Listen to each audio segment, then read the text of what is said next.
Makna toharoh secara bahasa ya toharatu lughatan an-nadhafatu wat takhallusu minal adnas.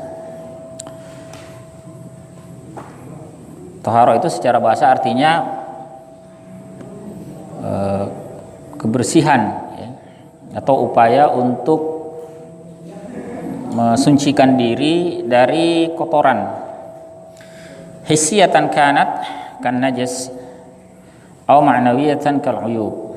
Baik kotoran itu sifatnya kotoran fisik seperti najis ya, atau yang sifatnya abstrak ya, ma'nawiyah seperti aib. Jadi secara bahasa bisa untuk aktivitas membersihkan dari kotoran yang sifatnya fisik, bisa juga yang sifatnya maknawi.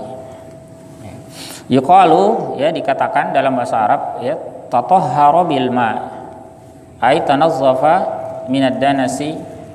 Seseorang itu bersuci dengan air, melakukan tohara dengan air, itu maksudnya dia membersihkan diri dari kotoran. Wa tatahhara minal hasad, kalau dikatakan dia bersuci dari hasad ya, salah satu penyakit hati, maknanya adalah ay takhallasa minhu, dia mensucikan dirinya dari hasad tersebut. Jadi tohara itu secara bahasa bisa digunakan untuk membersihkan diri dari kotoran yang sifatnya fisik, bisa juga yang sifatnya maknawi.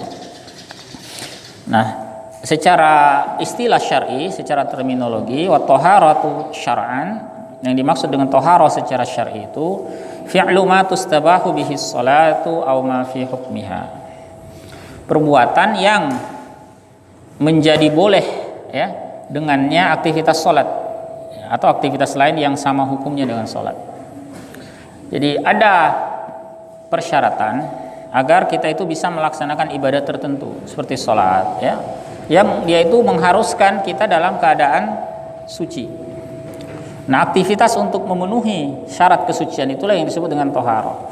Misalnya sholat ya, misalnya tawaf ya, qiraatul Quran ya, dan sebagainya.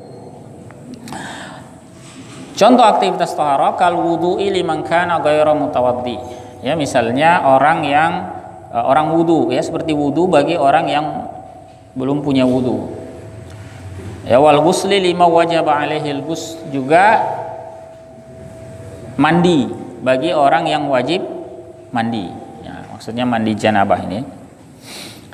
Contoh yang lain, wa izalatin najasati anis thawbi wal badani wal makan, menghilangkan najis dari pakaian, dari badan, dan juga dari tempat ya, tempat misalnya tempat sholat ya. Sebelum kita melaksanakan sholat di satu tempat, kita pastikan bahwa tempatnya itu bersih. Kalau ada najisnya, kita hilangkan najisnya. Nah, aktivitas menghilangkan najis itu juga termasuk dalam aktivitas toharoh secara syar'i. Ya, jadi toharoh itu bukan hanya mandi, wudu dan sebagainya. Termasuk menghilangkan najis juga merupakan aktivitas toharoh secara syar'i.